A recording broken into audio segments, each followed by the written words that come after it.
Selamat mendengarkan podcast ini. Salam saudara.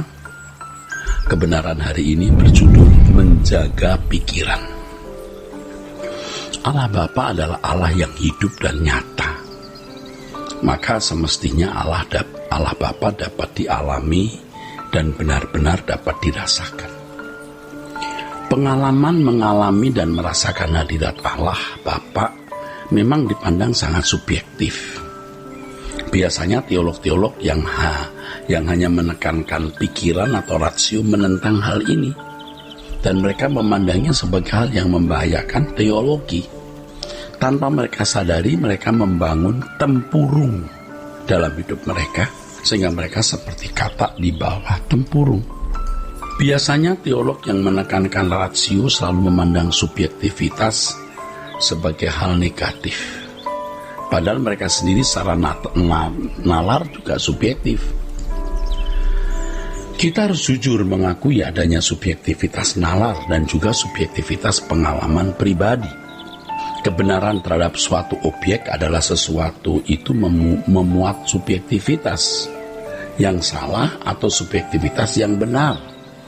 Ini dapat dibuktikan dari perilaku orang tersebut. Ya, kita harus jujur mengakui adanya subjektivitas nalar dan juga subjektivitas pengalaman pribadi. Kebenaran terhadap suatu objek, apakah sesuatu itu memuat subjektivitas yang salah atau benar, dapat dibuktikan dari perilaku atau perbuatan orang tersebut. Hal ini sama dengan teologi yang benar atau teologi yang salah yang dapat dibuktikan dari perilaku orang yang memiliki pandangan teologi tersebut. Jadi teologi yang benar atau salah dibuktikan dari perilaku orang yang mengajarkan teologi itu. Oleh sebab itu kita tidak boleh secara sembarangan menunjuk orang lain sesat hanya melalui perspektif teologi yang dinalar saja. Harus selalu diingat bahwa bagaimanapun teologi merupakan sebuah asumsi, bukan kebenaran mutlak. Apakah sebuah pandangan teologi memuat kebenaran yang mendekati kemutlakan kebenaran Allah dapat teruji atau dibuktikan oleh perilaku orang yang mengenakan teologi itu? Dapat teruji atau dibuktikan melalui perilaku orang yang mengenakan teologi tersebut. Tentu dalam perjalanan waktu. Saudaraku, hadirat Allah Bapa adalah sesuatu yang real yang harus benar-benar dialami. Inilah kekayaan orang percaya yang telah menerima pembenaran dari Allah Bapa melalui atau oleh Yesus Kristus. Pengalaman pada saat kita ada di hadirat Allah Bapa, di mana kita bisa menghayati realitas Allah sebagai Bapa, dan kita memanggil Dia Bapa dalam suatu keintiman yang indah, itu membuat kita benar-benar bergemar, bersukacita, bahagia, kokoh, dan kuat. Dan hal ini mengkondisi kita menjadi takut dan gentar akan Allah.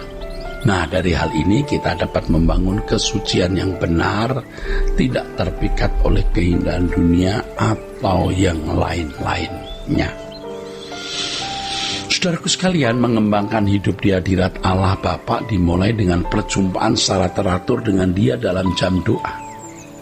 Kita harus benar-benar menghargai setiap waktu sebagai waktu perjumpaan dengan Allah. Selanjutnya, kita dapat menjadikan waktu hidup kita sebagai ruangan yang selalu ada di hadirat Allah. Nah, ini idealnya, saudaraku. Inilah yang disebut sebagai hidup di hadapan Allah. Untuk memiliki kehidupan yang selalu di hadirat Allah ini bukan sesuatu yang mudah. Kita sering on off, nyambung putus ya. Sering kita on off sehingga kita tidak menikmati hadirat Allah secara penuh ya. Yang tidak jarang lebih banyak off daripada on-nya. Ini fakta ya, saudara. Pasti saudara mengerti yang saya maksudkan ini. Oleh sebab itu kita harus benar-benar serius menjaga pikiran kita untuk tetap menghayati kehadiran Allah dalam hidup.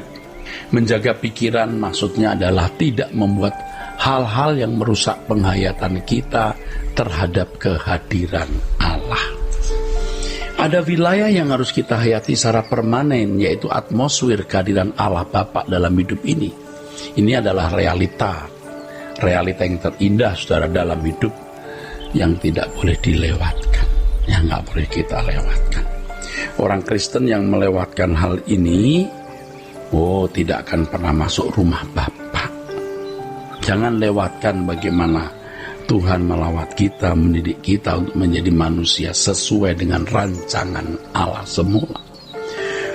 Orang-orang Kristen yang sungguh-sungguh, ya saudaraku sekalian, berusaha menghayati kehadiran Allah, orang-orang yang akan menjadi takut akan Allah sehingga hidupnya berkenan dan dikenal, ya, berkenan di hadapan Allah dan dikenal di dalam kerajaan surga nanti.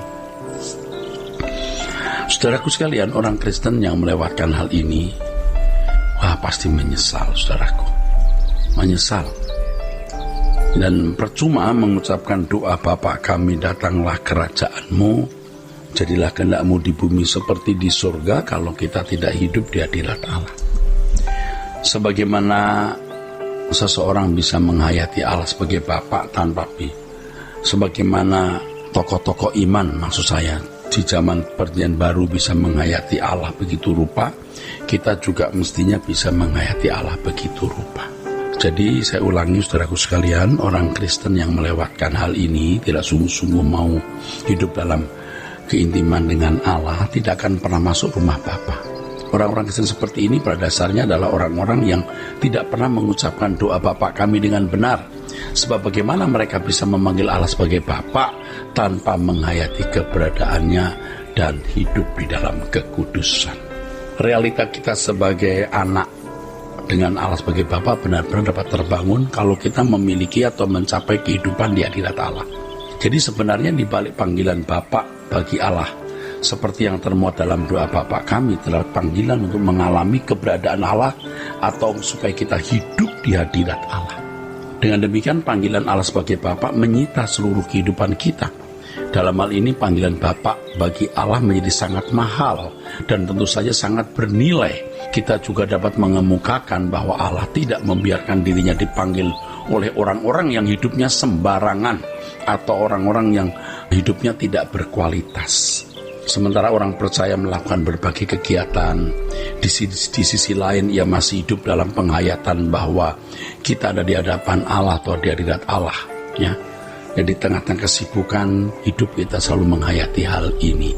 Inilah yang disebut sebagai menghidupkan Allah dalam kehidupan. Kebalikan dari membunuh atau mematikan Allah dalam kehidupan. Kalimat ini maksudnya bukan berarti seseorang bisa membunuh Allah, tetapi seseorang bisa memadamkan penghayatan terhadap kehadiran Allah.